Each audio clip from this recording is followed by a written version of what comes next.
So for more, it's a pleasure to welcome to studio Marc Schulman, author of the Tel Aviv Diary and a columnist for Newsweek, and our senior Middle East correspondent, Ariel Osaran. Gentlemen, thank you both so much for being here. JD Vance is here. The big guns are out on the diplomatic front. Jared Kushner as well. Steve Witkoff as well. The significance right now, Marc, what are your thoughts, your feelings about the messaging right now likely to come from this team, linked, of course, to the Trump administration? I mean, two things are clear. Number one, don't. Very, like the Biden message, this is to Netanyahu, don't.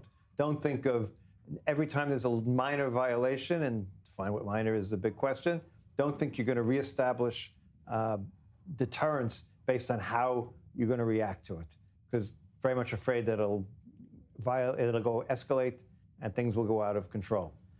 Number two, also show that we're here and we're also going to support you in your demands, A, to get back the rest of the hostages that are deceased. That's clearly very important, and I think Witkoff is here to say that and to make it very clear that the U.S. is committed to that.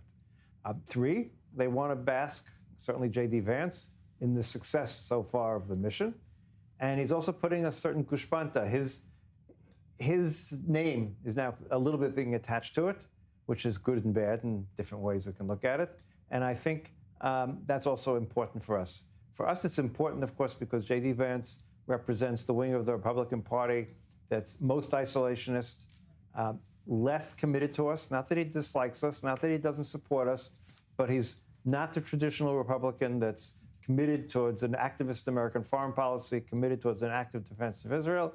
He's from the wing of the party that's really very much America first. And it's our job to say, okay, now you're vice president, you're no longer running for office, I mean, you're going to run again probably at some point, but now you have to be serious. And serious means it's a real world out there, and America First is great, it's a nice slogan, but it's a difficult world, and you need to be part of it, and you need to commit the United States for its part.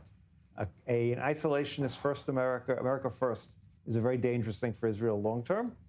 I hope we have people who are thinking in long term in terms of our relationship with J.D. Vance and that part of the Republican Party. It's going to be a challenge, but it's very important. And we have to make use of this opportunity to try to bring them along. Now, again, there's another side. It's called Hamas. Mm-hmm. And we don't control what Hamas does, and they're going to do the best they can to mess it all up. They don't want an easy transition. They don't want to accept an international force. They want things to go wrong. They don't want to disarm. So they're going to do all they can to make things more difficult along the way. They're going to push it all the way across the line. The question is how hard Qatar and Turkey are going to push back. We don't really know what they want, right? We're talking about two countries that are committed to the Muslim Brotherhood, which are basically allies or the same thing as Hamas. And not we, but the United States has brought them into the middle of all of this. And what they're thinking right now, I mean, I hope our intelligence has a better idea, but we don't really know. Are they thinking we want to just end this right now so we can move on to other things? Are they saying, this is a good way of keeping the Muslim Brotherhood alive somewheres publicly? We don't know. And that's a really big question. Major concerns, of course. And when it comes to phase one and phase two of this plan, Israel clearly stating that Hamas has violated the first phase of the agreement. All hostages are supposed to have been returned, Ariel, and we're hearing just a short while ago Hamas saying 2 more bodies are set to be returned in the coming hours, but that's not how the deal is supposed to work. And there are concerns amongst the Trump administration that Benjamin Netanyahu might want to resume the war, given the fact that this terror group isn't even sticking to phase one of the deal. Yeah, the main test will be if Hamas does indeed return all the bodies of the hostages. There are still 15 that remain. If it hands over 2 this evening, as it announced, there will be 13. But the understanding is that Hamas, if it wanted to, it could give hand over already all, if not all, most of the bodies, and that it knows where the others are located, but it is dragging its feet because this current position that we find ourselves in a extended phase one, this serves Hamas because in phase one, it remains in power, it keeps its arms, and it is using this prolonged period of going after any signs of opposition inside the Gaza Strip to bolster their rule. The main test will be, so test one is, will phase one ever be completed?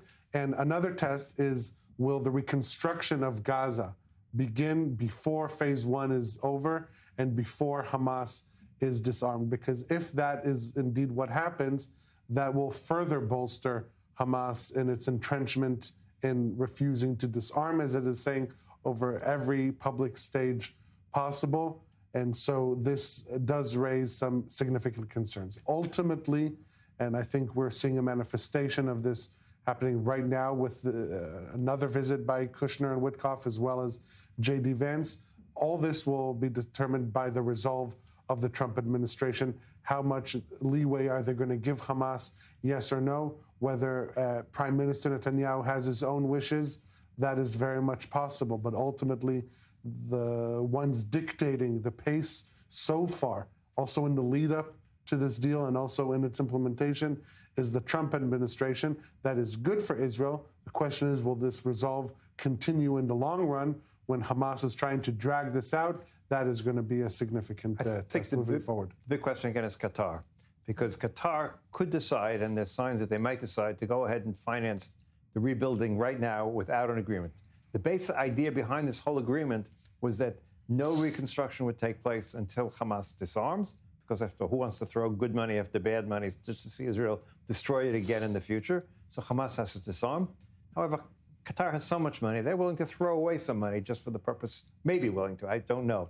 And I guess the biggest question that we don't know is who's dependent on who more? Is Qatar dependent on Trump, or is Trump dependent on Qatar? And that's a really big question. So even if they have the best intentions, what do the Qataris want, and how far is Trump willing to push them?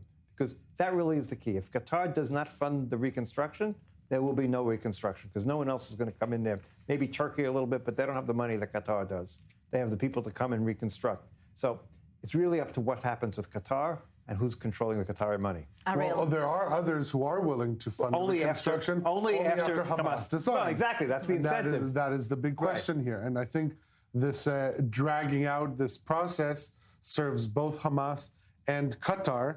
And again, it'll be determined how we move forward by the resolve of the Trump administration, and they're showing that they're deeply involved in this process and in the fulfillment of the various steps.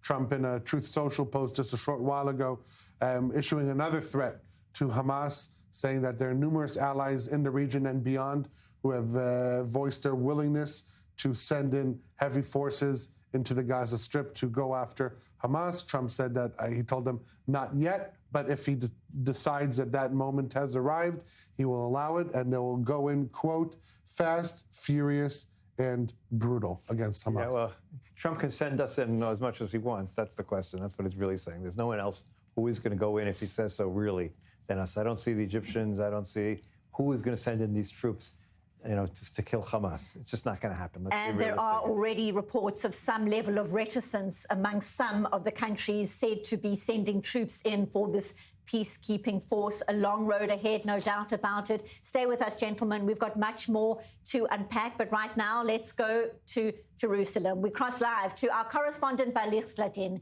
He joins us from outside the Prime Minister's office. So, Balich, Vice President J.D. Vance is in town, set to hold this press conference shortly. Obviously, if and when that happens, we will go there live. But what do we know at the moment about his itinerary and his meetings during this visit as the Trump administration moves to advance the second phase of this peace plan?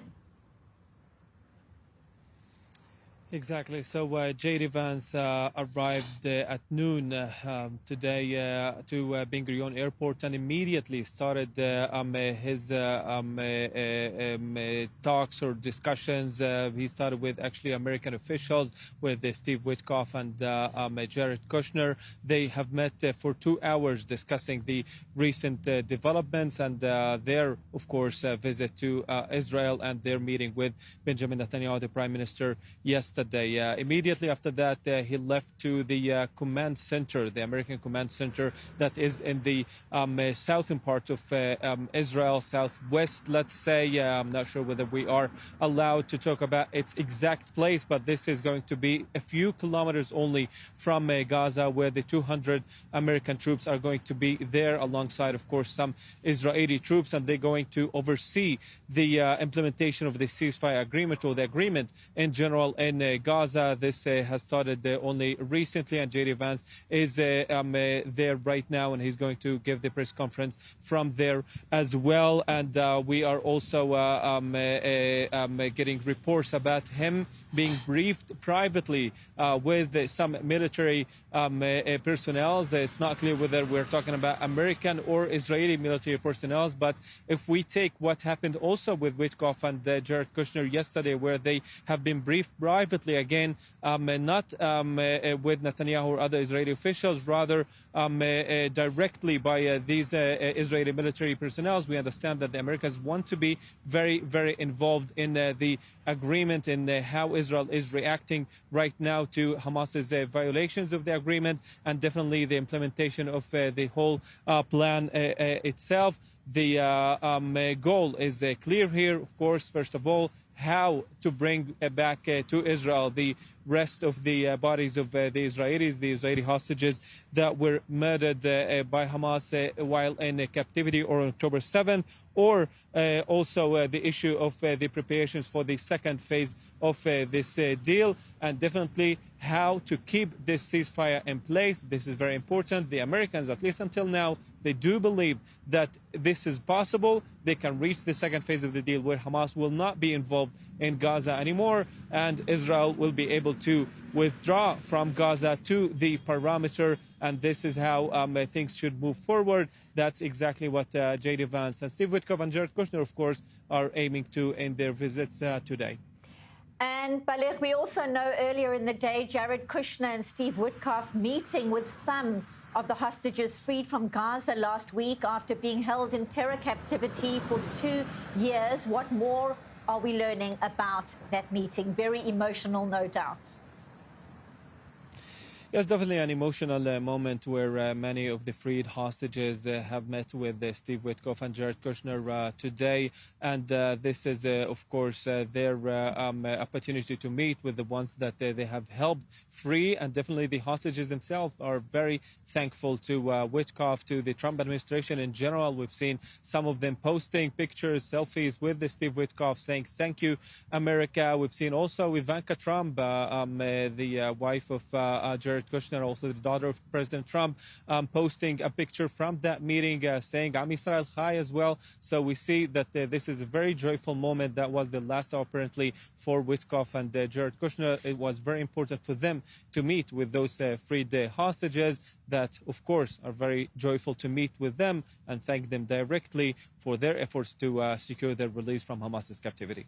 And, of course, also urging the American team to help put pressure on Hamas to make sure that all the bodies of the hostages still inside Gaza are returned. And that, of course, is in accordance with phase 1 of this plan. Balech, while you're there in Jerusalem, Egypt's intelligence chief is also in Israel. Hassan Rashad had met with Benjamin Netanyahu and senior officials there in the capital. What more can you tell us about their discussions? Interesting indeed.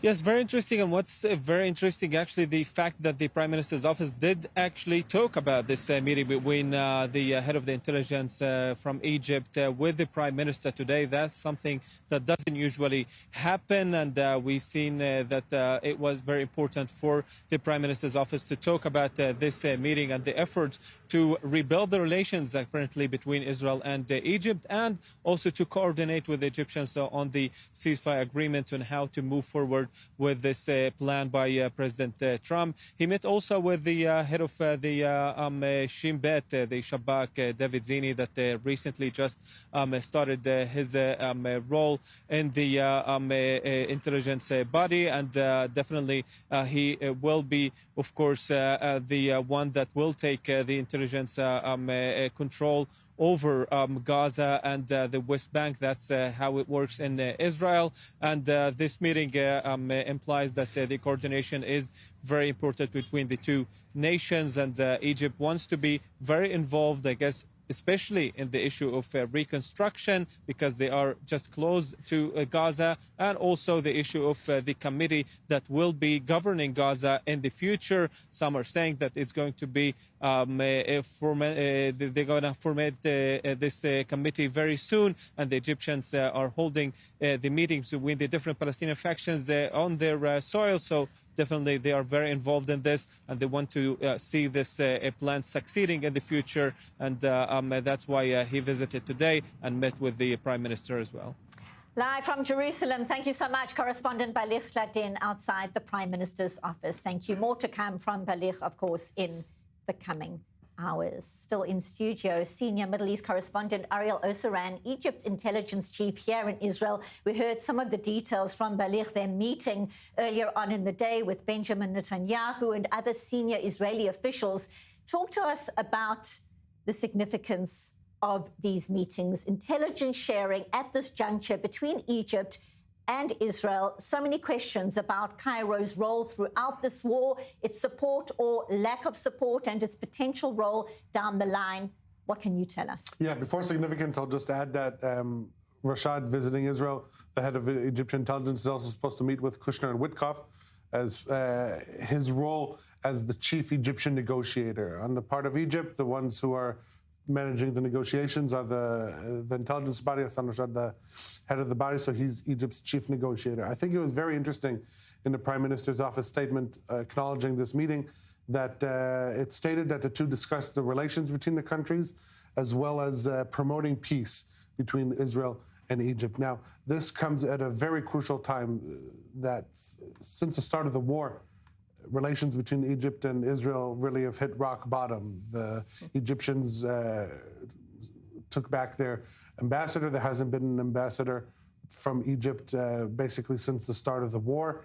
And in fact, when Trump visited just the other week, he put Netanyahu on a phone call with Sisi, and that was the first phone call between Netanyahu and Sisi since the start of the war. So we're seeing an attempt to try and thaw tensions or thaw the relations between the two. Just imagine if relations between Israel and Egypt were positive, not just in a state of non-aggression, what this could do to the region. And so ultimately, this is appears to be on the part of Israel an attempt to improve the relations, to get them back on track. Not only is the head of Egyptian intelligence in Israel, but yesterday there was a security delegation of Israel, of the IDF, in Cairo. So really we're seeing that alongside these negotiating teams that have been ongoing throughout this mediation process, basically throughout the war, we are seeing first indications of trying to put Israel-Egypt relations back on track for both countries. This would be very beneficial, but obviously if they succeed in doing that, the ripple effect will reverberate across the region. We should mention that during the war, there seems to have been a disinformation campaign that seemed to spread around the net that the Egyptians were about to attack. I don't know how many different postings I got, that massing of Egyptian soldiers, tanks, all sorts of different stories. Well, that was true. That wasn't misinformation. To a very limited extent, not to the extent that was being discussed. And the fact that the Egyptians were not about to attack us, that was absurd. And that was the sort of thing that was going on.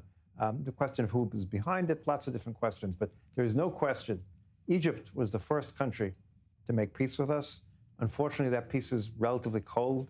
Anything we can do to improve that peace goes a long, long way, because we have a long border. We have a lot of shared interests. We're selling them a lot of gas. There are a lot of economic deals that we could do together. And of course, we can deal with Gaza much better if we're doing it with Egypt as opposed to against Egypt. And that's the most important thing. They could be key.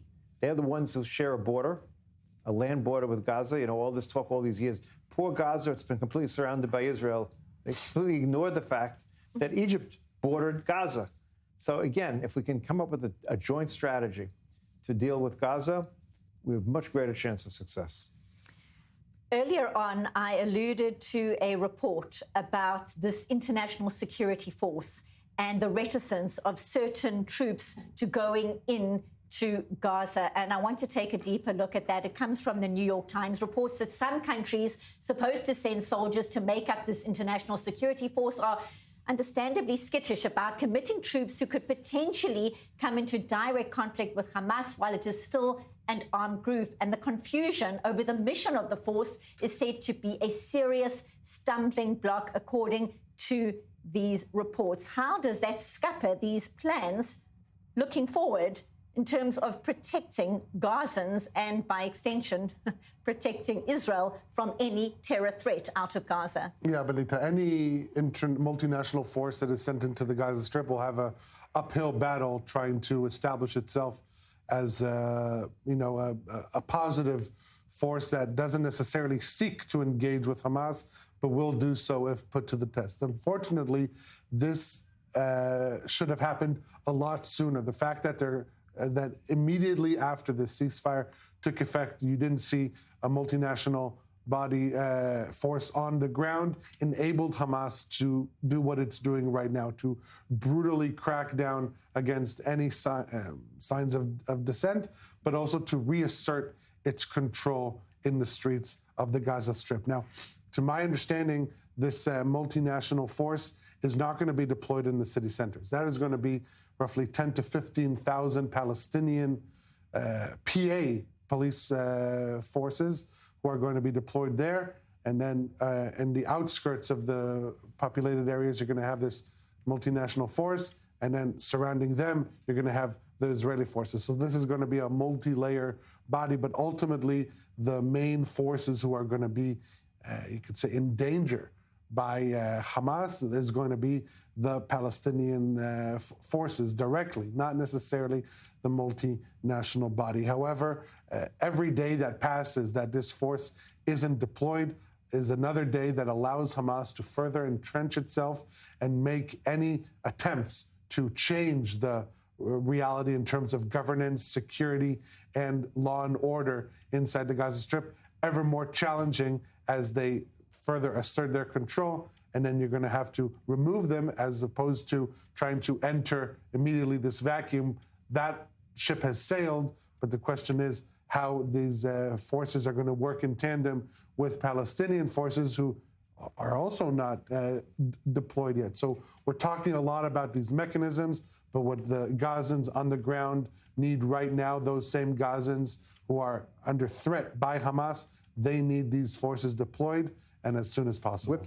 We're paying the price for two mistakes. Number one, that we never had a plan of our own. So if we had a plan, we had 2 years to have a plan of our own, to get it ready, to have everything in place for the moment that we get a ceasefire deal. We didn't have that. For all sorts of political reasons, our government couldn't come up or even discuss a plan of our own. So in the end, we had a plan imposed upon us to a large extent, but then imposed at a big rush. Now, we had a reason for a big rush because we wanted to get those hostages out as quickly as possible, make sure none of them were killed. That was really, really important. Trump had his own reasons for rushing this as quickly as possible. The rush worked in the sense that we got back our hostages. We have some sort of deal, but we're paying the price for rushing something without dealing with all the little details. And, you know, the old saying, the devil is in the details, and no one has dealt with the details yet. And so we're going to pay that price going forward. The devil is in the details, and we wait to see exactly what those details are going to entail. Marc Schulman, Ariel Osaran, as always, appreciate you being with us here for our special coverage.